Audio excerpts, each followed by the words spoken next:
కొత్తగా కన్స్ట్రక్షన్ చేసినప్పుడు మనము ఫస్ట్గా ఏదైతే మనకి ఈ ఫుటింగ్స్ కోసం సాయిల్ ఎస్కవేట్ చేసినప్పుడు ఆ సాయిల్ లెవెల్లోనే మనం టర్మినేటర్ స్ట్రక్చర్ అనేది ఆ సాయిల్ లెవెల్లోనే మనం టర్మైట్ ట్రీట్మెంట్ అనేది చేసుకోవడం జరుగుతుంది. సో ఈ ప్రోడక్ట్ యూజ్ చేయడం ద్వారా సాయిల్లో ఉండే టర్మైట్ లార్వా అనేది చెద పురుగుల యొక్క గుడ్లు అనేది చనిపోవడం జరుగుతుంది.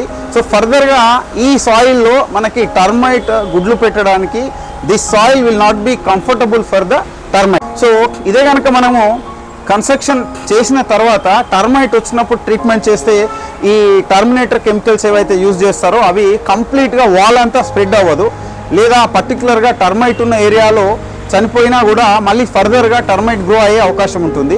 సో ఈ ప్రోడక్ట్ అనేది మనం యూజ్ చేసినట్లయితే ఇది బిగినింగ్లో కన్స్ట్రక్షన్ స్టేజ్లోనే మన కన్స్ట్రక్షన్ ఏరియా అంటే బాటమ్ సాయిల్ లెవెల్లోనే ఈ ప్రోడక్ట్ యూజ్ చేస్తే ఈ సాయిల్లో ఉండే టర్మైట్ లార్వా అనేది చనిపోవడం జరుగుతుంది. అండ్ ఫర్దర్గా అక్కడ టర్మైట్ మళ్ళీ గుడ్లు పెట్టి టర్మైట్ గ్రో అవ్వడానికి అవకాశాలు ఉండవు. సో దానివల్ల మనకి ఈ కింద బిగినింగ్ కన్స్ట్రక్షన్ బేస్మెంట్ ఏరియాలోనే బేస్మెంట్ ఏరియాలోనే మనకి టర్మైట్ ట్రీట్మెంట్ చేసుకున్నట్లయితే లాంగ్ రన్లో మనకి టర్మైట్ గ్రోత్ అనేది ఉండదన్నమాట. ఈ ప్రోడక్ట్ వచ్చేసి మనకి టర్మినేటర్ స్ట్రక్చర్ ప్రిజర్వేటివ్. ఈ ప్రోడక్ట్ వచ్చేసి మనము కన్స్ట్రక్షన్ బిగినింగ్ స్టేజ్లోనే టర్మైట్ ట్రీట్మెంట్ కింద యూజ్ చేయొచ్చు. ఈ ప్రోడక్ట్ వచ్చేసి మనకి Pidilite make. So we know everybody know that Pidilite industries limited it's a Fevicol make company. So మనం కన్స్ట్రక్షన్ చేసేటప్పుడు ఫూటింగ్ ఏరియాలో రాక్ వస్తే కనుక ఆ రాక్ పైన ఫౌండేషన్ వేయాలంటే డెఫినెట్గా మనకి ఈ ప్రోడక్ట్ కావాల్సిందే. సో ఈ ప్రోడక్ట్ వచ్చేసి lock fix S, lock fix P అని డిఫరెంట్ గ్రేడ్స్ ఉంటాయి దీంట్లో. సో ఈ ప్రోడక్ట్ ఏంటంటే మనము రాక్లోనే డైరెక్ట్గా మనము ఈ స్టీల్ రీఇన్ఫోర్స్మెంట్ అనేది రాక్లోనే మనం ఇన్సర్ట్ చేసుకోవచ్చు. సో దాని సపోర్ట్ తీసుకొని మనం ఫౌండేషన్ అనేది వేసుకోవచ్చు, రైట్. సో దానికోసం డెఫినెట్గా ఈ ప్రోడక్ట్ కావాల్సిందే. It is a unique product in Fosroc. Lokfix is a anchoring polyester resin grout, so which will be used for the anchor of the reinforcement. So ఈ product ఏంటంటే మనకి ఫౌండేషన్లో rock వచ్చినా కూడా ఈ స్టీల్ బార్ని మనం రాక్లో insert చేయడానికి ఈ product use చేస్తాము.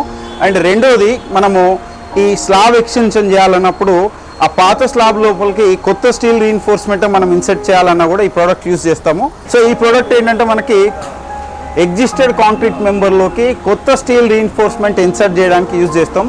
ఎస్పెషల్గా slab extension, column extension, beam extension చేయాలంటే ఆ ఎగ్జిస్టెడ్ కాంక్రీట్ కాలమ్ లోపల ఈ కొత్త స్టీల్ రీఇన్ఫోర్స్మెంట్ అనేది ఇన్సర్ట్ చేయాలంటే ఈ ప్రోడక్ట్ అనేది యూజ్ చేయడం జరుగుతుంది.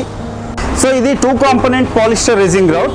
సో ఇది మనకి పాలిస్టర్ రెజిన్ అండ్ పౌడర్ వస్తుంది. సో ఇది ర్యాపిడ్ స్ట్రెంత్ గెయిన్ అవుతుంది, అంటే ఇది ఇనిషియల్గా మనకి వితిన్ 1 మినిట్లో సెట్ అయిపోతుంది. సో ఇది లిక్విడ్ అండ్ పౌడర్ డిఫైన్డ్ కాంబినేషన్లో కనుక మిక్స్ చేసి మనము ఆ సెట్ అయిన మనం డ్రిల్ చేసిన హోల్లో కనుక వేస్తే అది ర్యాపిడ్గా సెట్ అవుతుంది. దాని తర్వాత మనము ఫర్దర్గా దీనిపైన లోడ్స్ అనేది వేసుకోవచ్చు. It's a 2 component polyester resin grout.